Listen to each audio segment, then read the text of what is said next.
Hello, BookTube. I had a legitimate, adult, practical errand to run in downtown Boston today, in downtown Crossing, the pedestrian mall in the middle of the old Boston area. And that was to get shoes, a pair of shoes, since the pair of shoes that I'm walking around in now is virtually not worth the name. I'm virtually walking around in bottomless house slippers. So I thought it was high time I went in and, plunked down $30 for a new pair of shoes. And I figured while I was going to be downtown, I might as well go to the Brattle Bookshop. So I did. And so we have books to talk about. I have a Brattle Book-Haul for you. And the first two books are biographies. And you might think that would make me really happy because I love biography more than any other kind of writing. But these are both biographies of George Washington.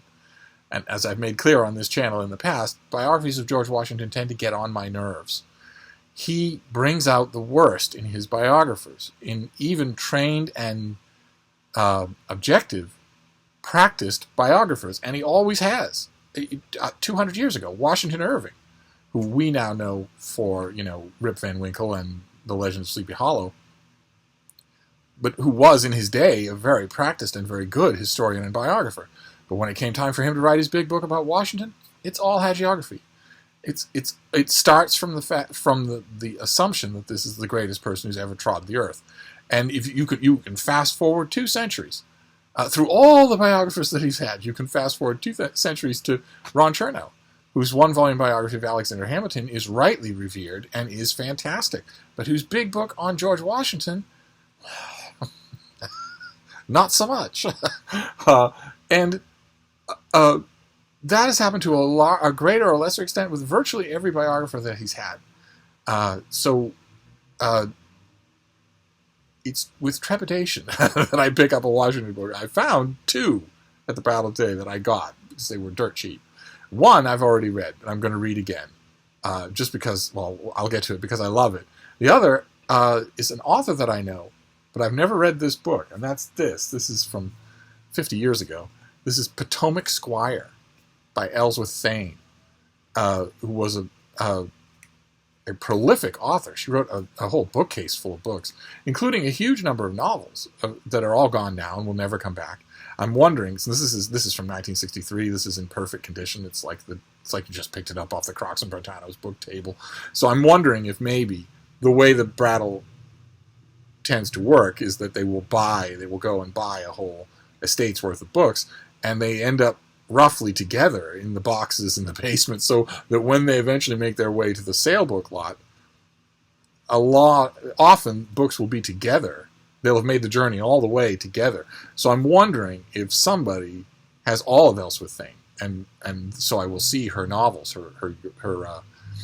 She wrote a sequence of historical novels. She wrote a whole bunch of other nonfiction. She wrote a nonfiction book called The Tudor Wench. She wrote a book about Disraeli. And she also wrote a biography of Mrs. Washington, Martha Washington. And Martha Washington I read. The Tudor Wench, of course, I read. The Young Disraeli book I read. I think I read a couple of her historical novels in that Yorktown sequence. I've never read this. This is a biography of Washington seen through the lens of Mount Vernon. The estate he loved, his home, the place where he wanted to be.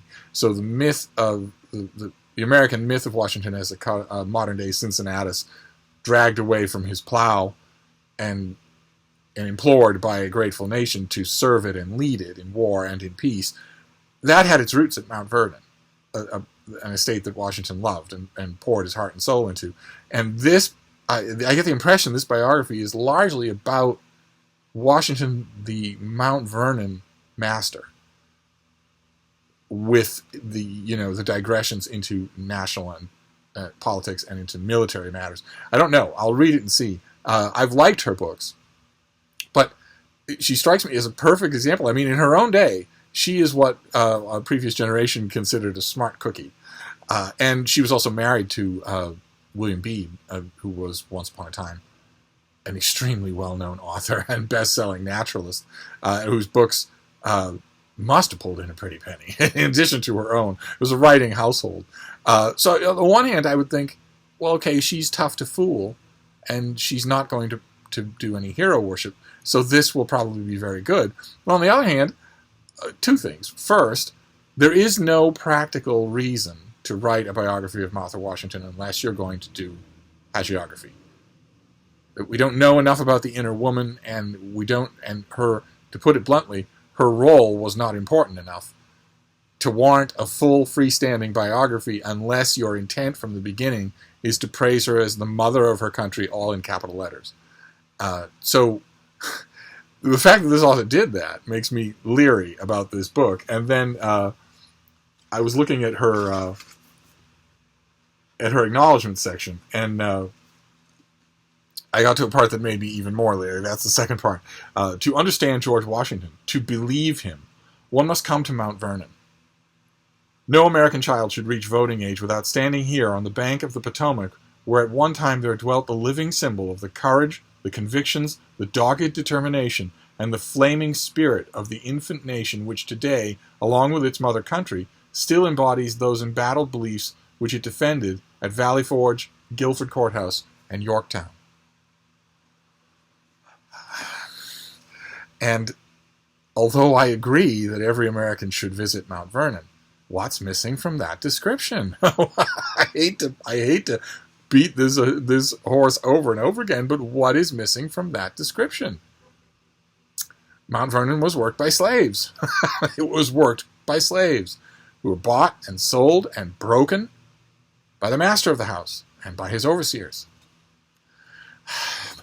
And if you don't even mention that, that makes me leery about what you're going to do about the Potomac Squire in the rest of the book. But it's in perfect condition. I've never read it. It was right there. It was dirt cheap, so I grabbed it.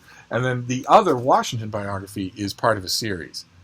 And I got it just because I haven't read it in forever. And it's this, George Washington and the American Revolution by James Thomas Flexner, who wrote a multi-volume, I think it was 6-volume biography of George Washington. Every major stage of his life gets a volume of its own. So the first volume was his youth and inexperience as growing up and as a member of the British Armed Forces. Then this is the Revolution, and then it goes on from there with his presidency and then retirement and then whatnot.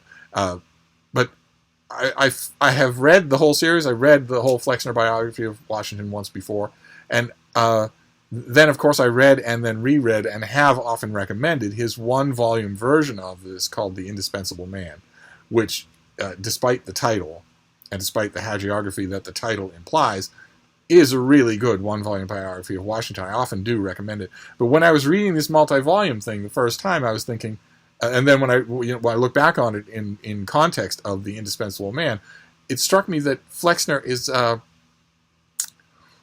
he's a lot like Martin Gilbert in Martin Gilbert's enormous biography of Winston Churchill, where, oddly enough, the individual volumes of the much longer work actually read better than the 1-volume abridgment. I usually don't say that, but in this case, it's absolutely true. And this would be one of the Washington volumes that I would want. If I'm not sure I'd want the whole set, but this is one of them, and I haven't read it in a long time, so I will reread it. I don't totally object to Flexner's treatment of the man. It's usually pretty balanced. And again, just like with Mrs. Beebe, there's a strong chance that this book was part of the whole set of the Flexner Washington, and that all the other volumes will turn up at the Brattle sale lot. So if that's true, and if I'm faced with the whole set for $6, I might break down and buy them, even though Washington's not my favorite. Because in addition to Washington, of course, this allows a first-rate historian and biographer to write about the American Revolution. And that would be fascinating in its own right. Then the next book is a paperback, but I got it anyway because it's nice and sturdy, and it's on a subject that I love, of course, the Tudors. And this is the G.W. Bernard, The King's Revolution.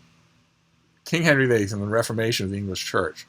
It's a great big thing from Yale that I read when it first came out and loved. And the minute I saw this paperback, I did 2 mental calculations right away. First was to try and mentally remember whether or not I had a copy, and I don't. And the second was to check this book to see if it was once mine, and it isn't. So, since it was dirt cheap, I got it. Not just because the subject interested me, but also because, oddly enough, considering how many hundreds and hundreds and hundreds of books have been written about King Henry VIII, only a tiny handful of them have, in my opinion, done him any kind of historical or biographical justice. Part of that, I guess, is understandable because he has the luridest story in all of English history. All those wives, some of them dying. He has that story has pushed aside serious popular history on his reign. I mean, the journals and academic papers, there have been an unending flow, and they've been great. But in terms of a big book, you can't even interest in the 20th century. You can't even interest a publisher in a big book about Henry VIII that isn't about the wives, which is, not to skirt the sympathy that is owed to those poor women, but that is a sideshow. Henry was one of the most important kings in English history for a whole bunch of reasons, none of which have anything to do with his wives. And this book is one of that small bookshelf of truly serious popular accounts that deal with Henry, that deal with what he was doing when he wasn't betting and beheading wives. So I was very happy to have it. I strongly recommend it if you have an interest in serious Tudor history, not just another in an endless stream of books about the wives. If you're interested in that, in Henry history, there aren't many books, and this is one of them. And then the next one, a sentimental favorite for a couple of reasons. This is Edmund Way Teale, who's a naturalist I've praised on this channel before. This is The Golden Throng, which is his book about bees, which did amazingly well. He wrote a whole bunch of other stuff. He never stopped writing. But this little book about bees was endlessly reprinted. There was always a call for it at the publisher. It was endlessly translated into other languages. And there's a reason for that. It's tremendously good.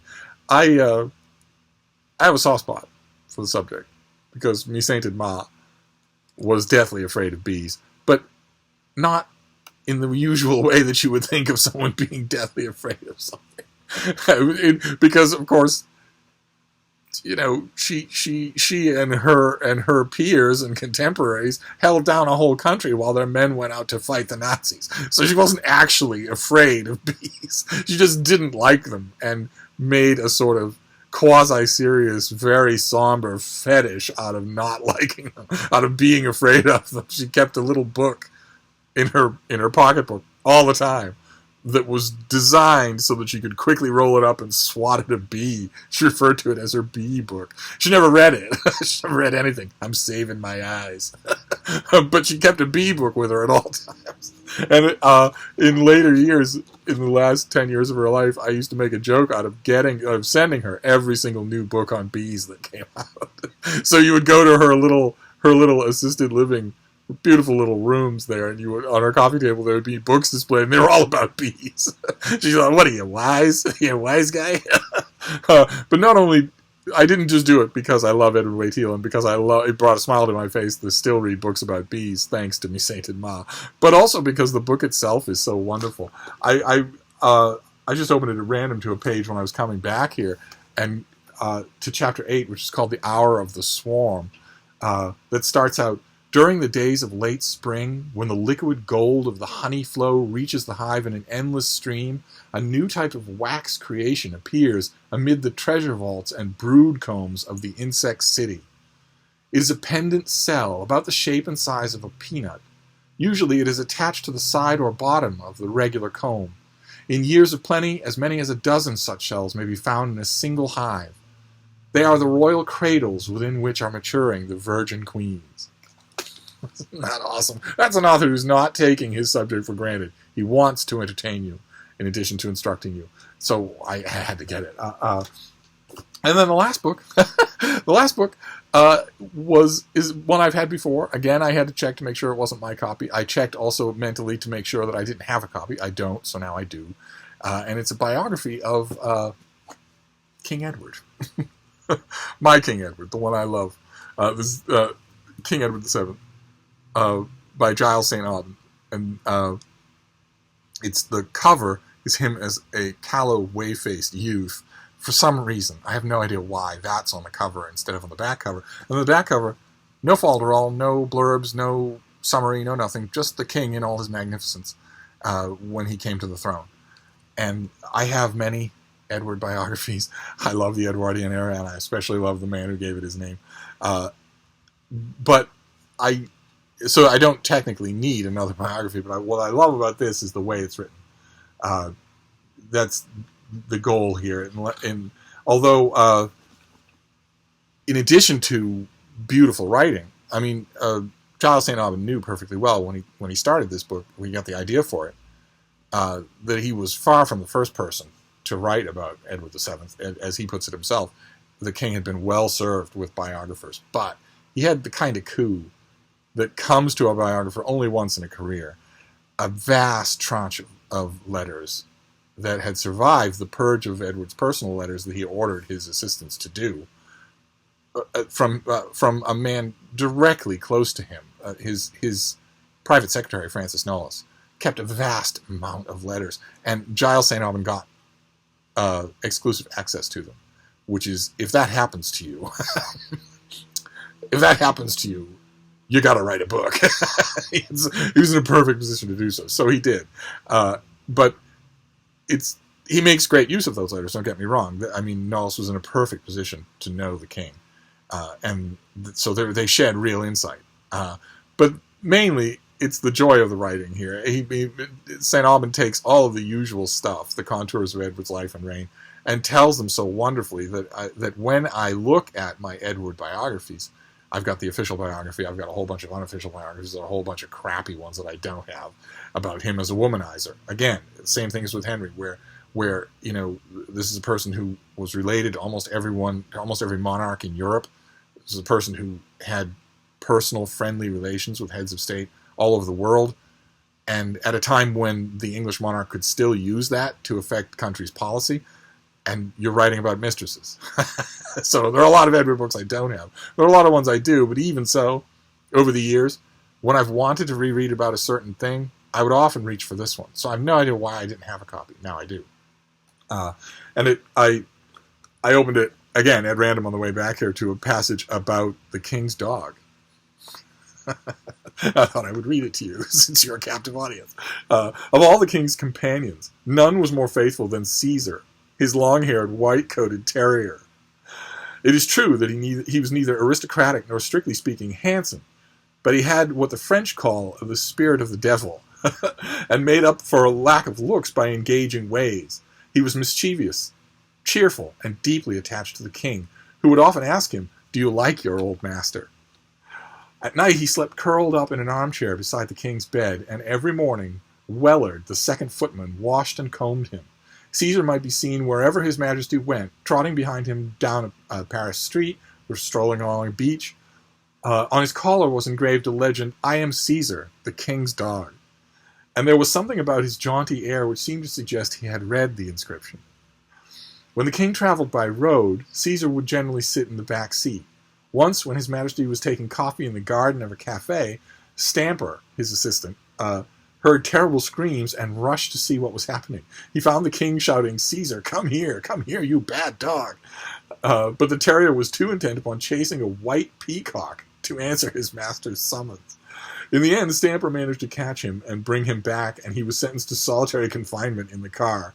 His Majesty never beat Caesar. The dog and he were devoted to one another, and it was a picture to see him standing, shaking his stick at the dog when he was done wrong, saying, "You naughty dog," he would say very slowly, "you naughty, naughty dog." And Caesar would wag his tail. The book is full of course, in 1910, Caesar had a melancholy starring role in a display that briefly caught the whole imagination of the world. A funeral procession for his master. 9 kings. Dowager princesses, queens, heads of state, prime ministers. And in front of them all, marching alone, Caesar, behind his master's coffin. But the whole book is full of great anecdotes like that, told with that kind of skill. So I was very happy to find it. That makes a couple of extended Windsor family biographies just in the last few weeks. So that's great. So it was a biography heavy, a history and biography heavy haul to Brattle. No made up stories. There's Edward by Giles St. Aubin. There's The Golden Throng by Edwin Wayteal, about bees. There's The King's Reformation by G.W. Bernard, about what Henry actually did to the church, not about wives. Then one volume in the Flexner 6-volume Washington biography. And I will report back if next time I go to the Brattle I see more of them. I might succumb and just read the whole thing again, because it is a monument of scholarship. And lastly, Potomac Squire, a biography of Washington the countryman, the estate owner, first, seen through that lens, which could be interesting in its own right. So I'm willing to forgive the book quite a bit, especially since I know already that its author really can turn a phrase. So, so there you go. There's a nice tedious mail haul for you to start off your day. And I'll see you soon. Thank you, BookTube.